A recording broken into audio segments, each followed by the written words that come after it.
Romain Athanasiou, bonjour. Bonjour. Et merci de nous accueillir sur le bateau. Il fait hyper beau. La Bretagne. Ça vous gagne. La Bretagne, ça vous gagne.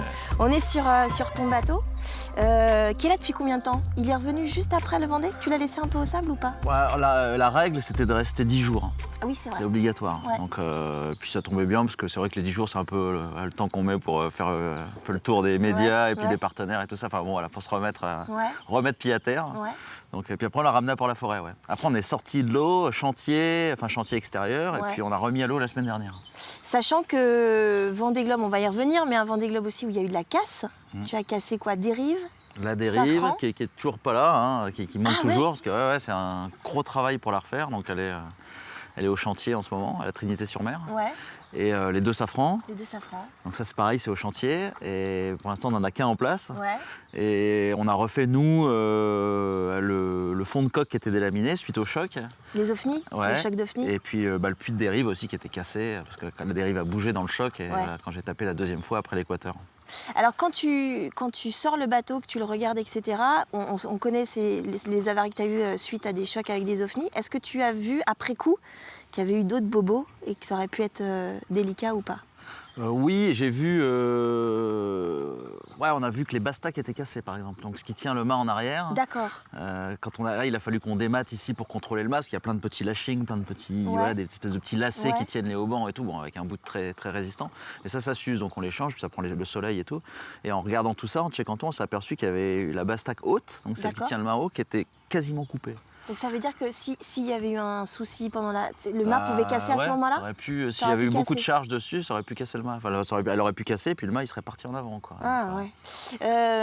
Tu t'es remis de ce Vendée Globe? De ton premier Vendée Globe? Ouais. Alors c'est curieux parce que j'ai eu l'impression pendant longtemps que il y avait rien de spécial. Quand on me demande alors ça fait quoi, je dis rien, je sais pas. Enfin, je suis content d'arriver, voilà, non. Et puis c'est maintenant où là je commence à nouveau avoir les pieds qui revenir sur terre, que je me dis qu'effectivement j'étais peut-être un peu décalé, quoi.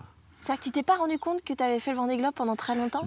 T'arrivais pas à réaliser? C'est pas ça, mais c'est que je me suis pas rendu compte que j'étais dans un état un peu on plane un peu quand on Je profite et puis je me pose pas trop de questions. tout allait bien. C'est là, un peu le retour à la réalité en fait ces derniers jours là où je me suis dit ça y est, c'est fini, quoi. C'est peut-être la remise des prix en fait. Alors c'était ma question, parce que la remise des prix elle a lieu le 13 mai. Est-ce que ça t'a permis de boucler la boucle? Tu t'es dit là j'ai vraiment fini, quoi. Oui, c'était un peu. Alors nous on attendait ça parce que déjà c'était la dernière fête pour finir cette aventure et puis c'était on avait le trophée. C'est quand même vachement bien. C'est vrai que tu as rapporté, que tu as mis à côté de celui de Samantin. Exactement, on a les deux trophées côte à côte, c'est important, j'y tenais à mon trophée. Surtout qu'il est très beau. Ouais, il est chouette. Ouais. Et puis oui, c'était c'était un peu la fin de l'aventure, effectivement, ça boucle l'histoire. C'est un peu triste d'ailleurs, parce que depuis l'arrivée, on vit un peu on est encore un peu, comme je te disais, dans l'euphorie de la course, et puis on se dit il y aura la remise des prix bientôt. Là, la remise des prix, c'est vrai que c'est terminé, quoi. Maintenant, on va Là, tu passes à autre chose. Donc ça veut dire que, parce que certains skippers nous ont dit le Vendée Globe avait été bouclé très vite après le Vendée Globe. Ils s'étaient d'ailleurs mis sur d'autres projets très très rapidement. Ils ont très peu breaké. Histoire de pas trop peut-être déprimer, tu vois, pas trop. Ouais. Moi, j'ai pas breaké parce qu'effectivement, j'avais peur de ce blues du Vendée Globe. Ouais. Donc j'ai continué, on a sorti le bateau assez rapidement, on a repréparé avec les partenaires et tout pour remettre en place pour faire la Jacques Vabre. Mais on est quand même, moi j'étais quand même vachement dedans, quoi. Tu vois, je suis allé, on a pris une semaine de vacances, c'est pas trop. Non, on est allé faire du ski avec des copains à nous, et puis à un moment ils m'ont dit pendant les vacances, putain, arrête de nous parler du Vendée Globe, on en a marre, quoi. T'as ressassé le truc. Ça c'est un peu, je crois. Tu les as saoulés? Ouais. Ouais, je les ai saoulés. Et alors, je parlais de ça avec Éric Bellion et on était contents. On se dit, c'est cool, on peut s'en parler entre nous. Parce que, putain, moi aussi, je saoule toute ma famille. Tu vois, alors nous, on s'en parle entre nous, au moins, on est contents. Hein. Oui, mais toi, est-ce que tu en as parlé à Sam? Parce que c'est ça, là, l'originalité aussi c'est ton Vendée Globe, mais Sam, elle sait ce que tu as vécu. Est-ce que, je sais pas, autour d'une petite bière le soir, vous dites, tu te souviens, quand t'es passé dans cet endroit-là, etc., est-ce que tu as fait ça ou est-ce que vous en parlez tous les deux? Ouais, on a débriefé un peu de la course, là. On a raconté de ça. Après, on se parlait par mail tous les jours pendant la course. Ouais. On faisait le téléphone le dimanche. Il y avait le rituel du téléphone le dimanche. Ah, c'est bien. Puis avec Ruben? Avec Ruben aussi, ouais. Et donc on a parlé un peu de la course pendant, mais oui, après on a débriefé. C'est vrai que ça s'est vite enchaîné. Après, il a fallu, voilà, pareil, elle avait beaucoup de travail, donc. Oui, parce qu'elle t'a beaucoup suivi, elle t'a beaucoup aidé, elle a été dans la logistique, etc. Ah ouais, aussi, ouais, mais ouais, elle a carrément. aussi ses projets propres. Oui, et justement, ça tombait bien que l'année dernière, elle avait qu'elle avait un peu plus de temps pour m'aider, parce que ça m'avait vachement aidé, quoi. Elle a aidé à préparer le bateau, mais on a fait aussi tout à préparer la bouffe. Ça nous a pris presque 10 jours à temps plein. On avait tout étalé dans le garage.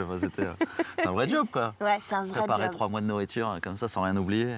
Si, d'ailleurs, la préparation, c'est presque tout, quoi. La préparation, ça conditionne aussi ce que tu vas vivre sur le bateau, je suppose. Ouais, j'ai vu Étienne dans ton émission de Team Vendée, là, qui disait ça, qui disait c'est 90% de la Étienne, course. Il a raison. Avec Kevin et Estelle Gravelot. Exactement. Ouais, si t'es mal préparé, tu fais pas une semaine, quoi. Vraiment. Ça sert à rien. Ouais. Quand tu as à la remise des prix, pour revenir à la remise des prix, tu disais que c'était l'une des seules fois où vous êtes tous revus, d'ailleurs. Ouais.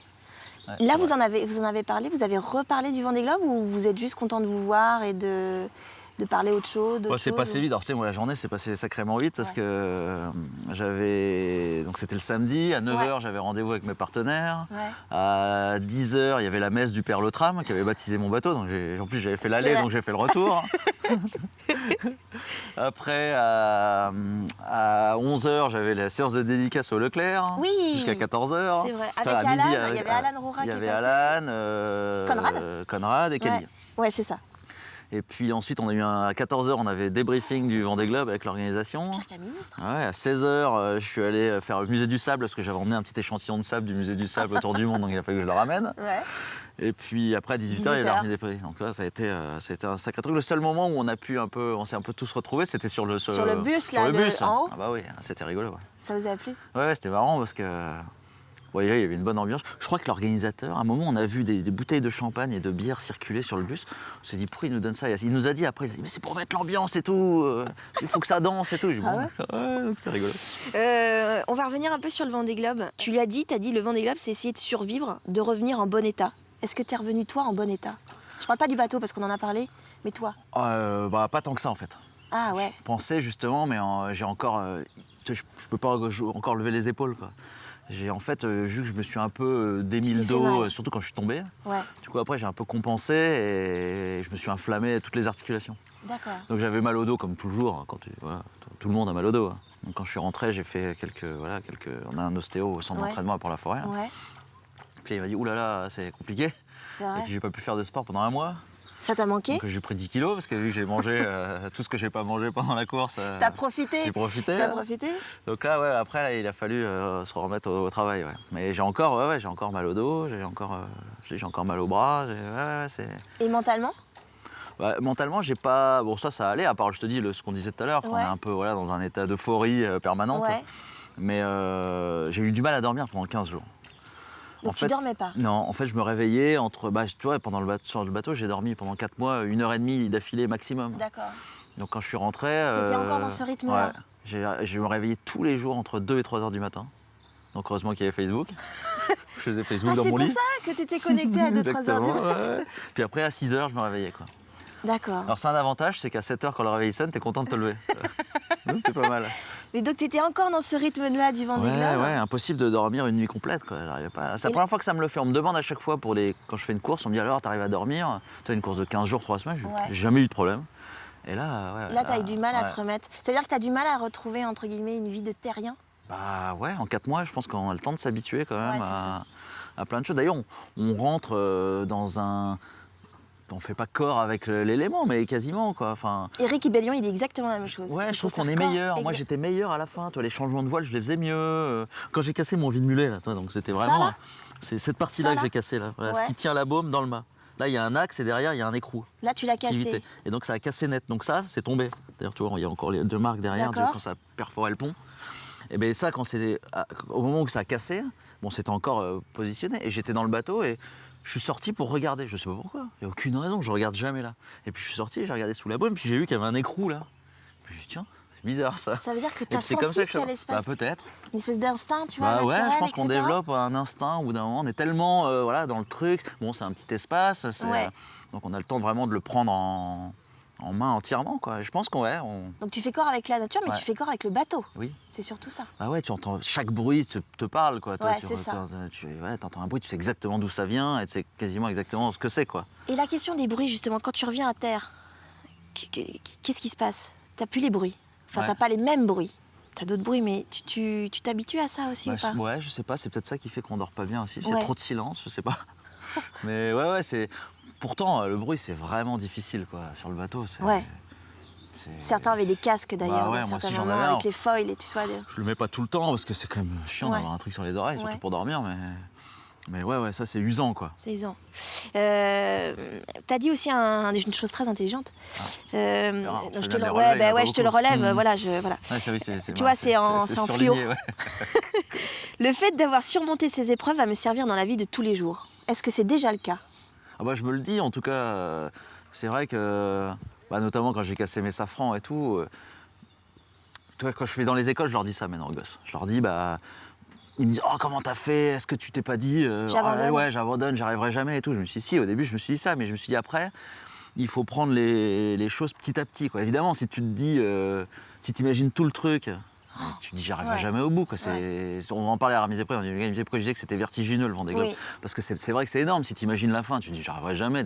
J'imagine comment ce sera dans 4 mois quand j'aurai fait le tour du monde à la voile. Enfin, t'es pas au bord de la bouée, quoi. Donc tu prends les choses étape Donc par je prends étape. étape par étape. Je me dis, bon voilà, toi quand j'ai cassé, je me suis dit, je vais déjà essayer de rentrer en Afrique du Sud, et puis j'ai réussi. Et puis Ouais. après, je vais essayer de démonter les safrans, puis j'ai réussi. Puis je vais refaire la strat, et puis j'ai réussi. Puis je les ai mis en place, puis j'ai réussi, tu vois. Puis à la fin, je me suis dit, c'est bon, c'est fini, quoi.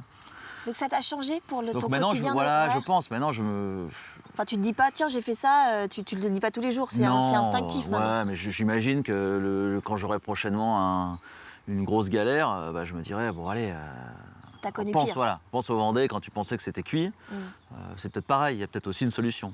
Voilà. Quand tu passes la ligne d'arrivée, tu penses à quoi? Tu te dis, ouf. Ah bah c'est. Ouais, Je dis, c'est... 15e place, 109 jours. 15e Ouais. page, c'est ça? Ah, c'est long, hein. Presque 110, 109 jours et 22 c'est heures, je 109 crois. jours, 109 jours, 109 jours. Qu'est-ce que tu te dis? Tu te dis, c'est fini? Ouais, Je l'ai fait? Déjà, je me dis, j'ai plus de soucis. Parce que le Vendée, c'est quand même vraiment, tu te demandes en permanence ce qui va t'arriver, quoi. Il y a Surtout. un truc par jour. Ouais, exactement. Minimum. Et quand il se passe rien un jour, tu te dis, oh putain, demain ça va être pire. Demain tu vas prendre le J'ai double encaissé. ration, J'ai quoi. encaissé demain. Ouais. Et puis surtout à la fin où le bateau il fatigue et tout, donc. Ouais. Et toi aussi? Toi aussi. Ouais. Puis la météo finalement, c'est dur sur ce Vendée, c'est que la partie la plus dure c'est la fin. Ouais. La remontée de l'Atlantique c'est hyper galère, le long du Brésil le vent est hyper instable. Et puis la remontée de l'Alizé, c'est un truc normalement qu'on descend en portant. J'ai cru que le bateau, t'as l'impression qu'il va se désintégrer, le Tout bateau, monde c'est disait horrible. On dit que la météo cette édition a été. Ah ouais, on m'avait vendu hyper dur. des scénarios hyper comme on apprend dans les livres et tout. J'ai rien eu de tout ça, quoi. Mais donc à chaque fois, le bateau il fatigue, la météo elle est rude, toi aussi. Donc je me disais qu'est-ce qui va se passer. Donc quand tu passes la ligne d'arrivée, ça y est, c'est fini, quoi. Y a C'est plus la de problème, délivrance? C'est une sorte de délivrance ou hein. pas? Ah bah ouais, quand même, ouais. Ouais. C'est pas, vous savez, les marins ils sont un peu idiots aussi. Hein. Pourquoi tu dis ça? On fait tout pour partir et puis une fois qu'on est parti, Il y on a fait un tout pour côté- rentrer, quoi. C'est ça. C'est que tu sais les galères qu'il va y avoir, mais tu vas quand même. Bah ouais, parce que je pense d'abord on va chercher l'aventure, Ouais. la découverte et puis aussi le dépassement de soi, quoi. Je pense que c'est. Il y a, pendant ce Vendée Globe, où c'est quand même, on le rappelle, pour ceux qui ne le sauraient pas encore, mais c'est une course en solitaire, t'as quand même joué au chat et à la souris avec Didac Costa. Bah c'était sympa, ouais, Il y carrément. avait un petit côté aussi régate. Ouais, bien sûr. Et est-ce que ça t'a plu, ça, justement, dans ce gros monstre qu'est le Vendée Globe, où souvent t'es très seul, d'avoir quand même un compagnon pendant quelques temps?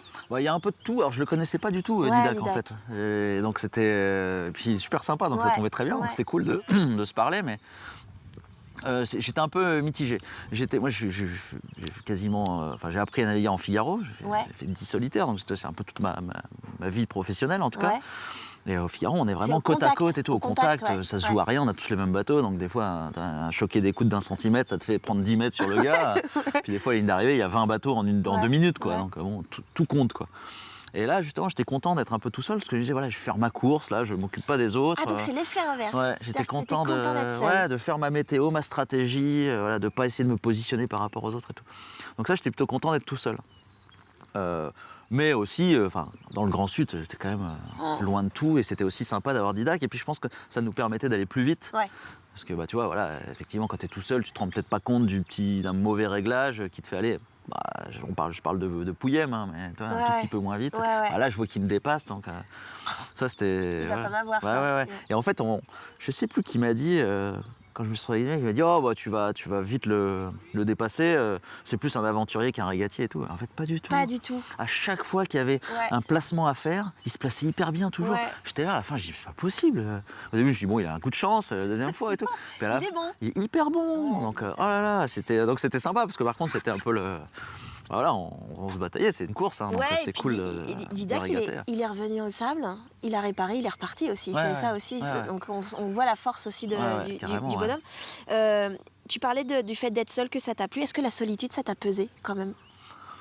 Bah, ouais, ça m'a pesé parce que voilà, ma famille me manquait en fait, surtout à Noël. Tu vois, les fêtes où tout le monde est ensemble. Ouais.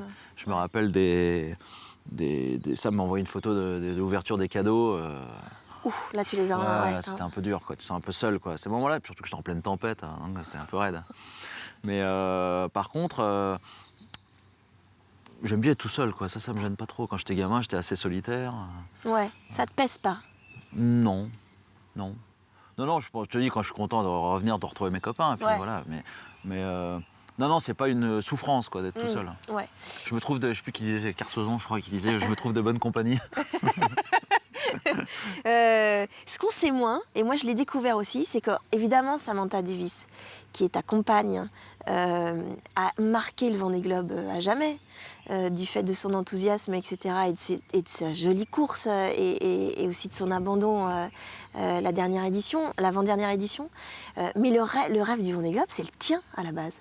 C'est toi qui as rêvé de faire du Vendée Globe, non? Oui, c'est vrai. C'est pas Sam. Non, même, je me rappelle, quand on s'est pas- connus, elle voulait pas. Ouais. Ouais, quand on parlait justement de nos ambitions, on était figaristes tous les deux, et moi je disais, mon rêve c'est de faire le Vendée Globe, voilà, c'est ce qui me faisait rêver quand j'étais petit, mais pas elle. Bon, en Angleterre aussi, c'est moins connu. En Angleterre, c'est les Anglais sont moins Volvo sur Ocean la Race. Volvo, Mais donc elle disait, oh, ouais, je sais pas, moi je trouve ça trop long.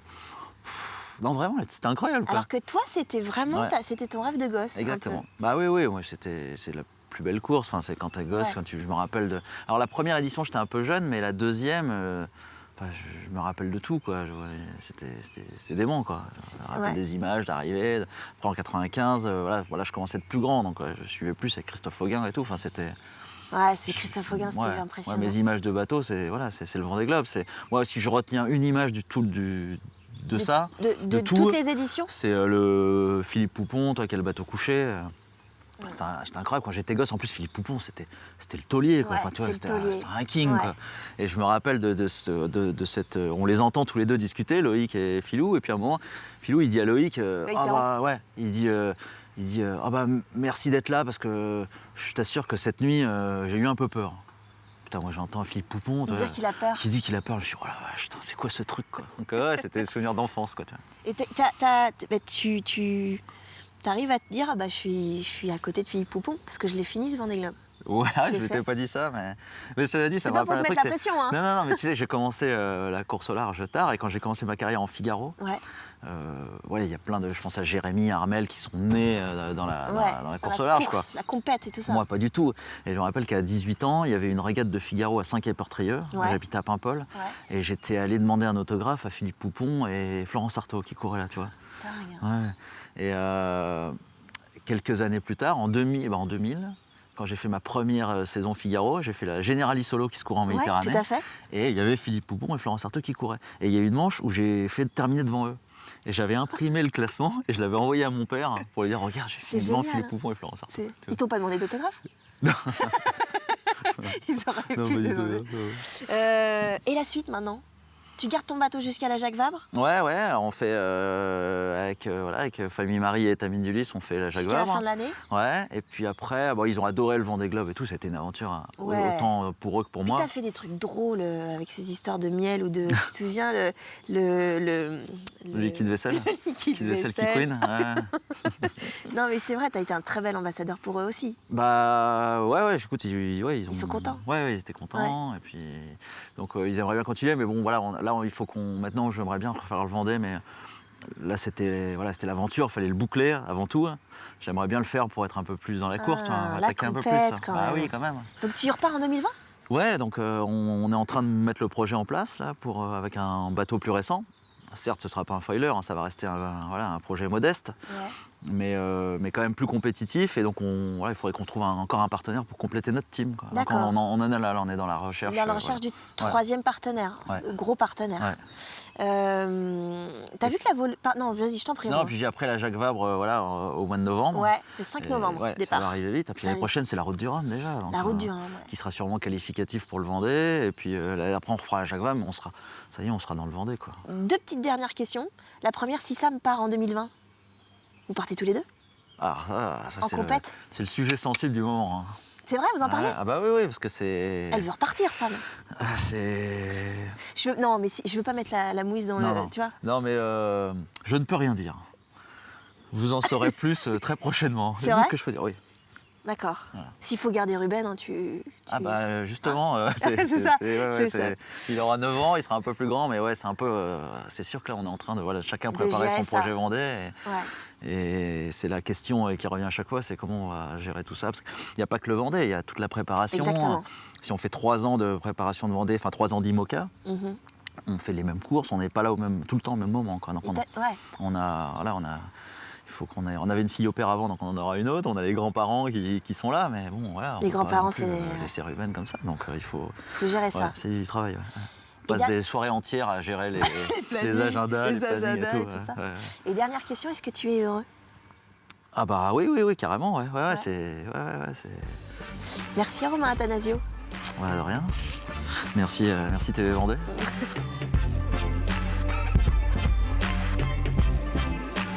Romain, regarde pas. Exactement, fromage de dessert. J'étais en train d'y penser parce que je savais que tu allais me poser ça. Du coup, tu triches. Pas facile, les deux, parce que j'adore le fromage, quoi. Surtout, j'avais du fromage pendant le Vendée. C'est vrai? J'ai mon partenaire Jules Beau, les lunettes, qui m'a offert un morceau de comté, mais j'en ai mangé jusqu'à la fin. Tu l'as gardé précieusement? Non, je mangeais un petit morceau tous les soirs. Oui, c'est ça. Et on avait fait, d'ailleurs, j'ai vu un vendeur de... Putain, je sais plus son nom, je suis désolé. De quoi? De fromage? Ouais, de fromage il n'est pas Talmont, mais il est par là. Ouais. Qui m'avait emballé de la charcuterie et du fromage emballé séparément, et j'en ai eu quasiment jusqu'à la fin. C'est hyper dur le Vendée Globe, hein? Bah, c'est vraiment les petits plaisirs. Hein, lyophilisé, tout ça. Ouais, justement, lyophilisé. Moi, j'ai mangé des pâtes les 14 derniers jours. Ah ouais. Mais par contre, j'avais de temps en temps un petit peu de fromage. Sodebo, il m'avait fait du pain emballé séparément. Donc j'ai eu du pain et du fromage quasiment sauf les 15 derniers jours. Ça, c'était bien. Et dessert, dessert. Ouais. Sucré, hein? Bah oui, quand même. Chocolat. Alors justement, religieuse au chocolat ou glace cassis citron? Ouais. C'est ce que tu as demandé quand tu es revenu? Bah, je voulais du frais. C'est ce qui nous manque le plus en mer, c'est le frais. Hein. Ouais. Donc les fruits, j'avais demandé une salade de tomates, salade verte en entrée. Ouais. Et en dessert, tu as demandé ça? Ouais. Terre ou mer? C'est pareil, les deux, parce que je disais souvent, on est quand même des terriens avant tout, quoi. Donc moi, j'aime être en mer, parce que voilà, mais je préfère... Moi, ce que j'aime surtout, c'est les bateaux. Ouais. Un peu un Jackie de la mer. Hein. Il y en a qui trafiquent leur bagnole, moi, je trafique mon bateau. Hein. Un Jackie de la mer. Ouais, carrément. Je fais du tuning, moi, j'ai tuné mon bateau, je passe mon temps à le tuner. Hein. Mais par contre, j'aime bien la terre. Enfin, moi, si quand t'es sur une île, sur une plage, c'est magnifique. Enfin, j'adore être sur la plage et regarder la mer. Je trouve ça très beau. Voile ou ski? C'est pas possible. Ah, mais j'ai pas dit que c'était... J'ai dit que c'était des questions intelligentes et j'ai pas dit que aussi, c'était facile. Oui, t'es un skieur à la base. J'adore ça. Ouais, j'ai une famille de skieurs. La voile, c'est mon métier, ma passion, mais le ski, c'est ma deuxième passion. Ouais, j'y vais dès que je peux. Ouais. Ski de fond, tous les skis? Ah non, ski alpin. Ski alpin. Ski alpin hors piste, j'adore. Compétiteur ou aventurier? Ah bah les deux. Les deux aussi, plus compétiteur avant, mais là j'ai découvert l'aventure avec le Vendée Globe et oui, là c'est ce que permet la voile aussi, c'est ça qui est génial, c'est que c'est de la compétition, mais c'est de l'aventure. Et d'ailleurs, tu parlais du ski juste avant, on se retrouve un peu avec les montagnards, on a vachement de points communs parce que c'est un peu comme ça, on fait du sport, mais on part d'abord à l'aventure, c'est une des dernières aventures qui existent, la course au large. Puis, c'est un des rares sports où si à un moment tu as un problème, tu dis, bon allez, là, ça va plus, j'arrête, j'abandonne. Et puis des fois, tu vois, vas-y, abandonne, mais ça changera rien, t'es toujours au même endroit. Donc... Physique ou mental? Mental. Femme de marin ou homme de marin? Les deux, c'est sûr que c'est un peu, c'est un peu notre quotidien, c'est un peu particulier comme vie, mais j'ai... Bah, on essaye quand même de faire le job à tour de rôle, quoi. Ouais. C'est-à-dire que quand elle est en mer, moi à terre, j'assure le côté terre et inversement. Donc, un peu les deux. Bretagne ou Vendée? Bah, moi, je suis passionné de la Bretagne, quoi. J'adore la Bretagne. Ici, de toute Ouais, façon, ouais. moi je suis venu ici. Alors mon voisin, il se moque de moi parce qu'il me dit oh, t'es pas breton et tout. Je lui dis mais moi, j'ai encore plus de mérite que toi. Moi, la Bretagne, je suis venu la chercher, quoi. Ouais. Donc non, j'adore la Bretagne, surtout la Bretagne Sud, mais on a une histoire particulière avec Sam et moi, avec la Vendée, quoi. C'est déjà parce que c'est le Vendée Globe, c'est une course qui nous a pris. Parce qu'on l'a fait tous les deux, mais moi, avant, quand elle l'a fait, voilà, c'était une aventure aussi pour moi. Ouais. Et puis en Figaro, on a eu plein de courses. Ouais. Je me rappelle du Vendée Défi, Ouais. voilà, donc Saint-Gilles-Croix-de-Ville et Sables-d'Olonne, c'est. Vous êtes chez vous quand vous venez en Ouais, Vendée, là. bah exactement. Les gens sont vraiment. Ouais. Papa ou skipper? Bah, les deux font partie de ma vie. Mon métier, c'est skipper, et ma vie à côté, c'est papa. Ouais, c'est hyper important. Ouais, si je devais choisir, je reforgerais le bateau et je garderais Ruben, hein, ça c'est sûr. Hein. C'est bien. Ah oui, c'est quand même le plus important, c'est comme, c'est comme les enfants, bien sûr. Ouais. Alors reste après, bon. Et dernière question, est-ce qu'on se fait la bise pour finir cette interview ou est-ce qu'on fait la poignée de main? On s'est déjà fait une poignée de main? Non, jamais. Ah non. Bon, on se fait la bise alors. Ah oui. Merci Romain. Merci à toi. Merci.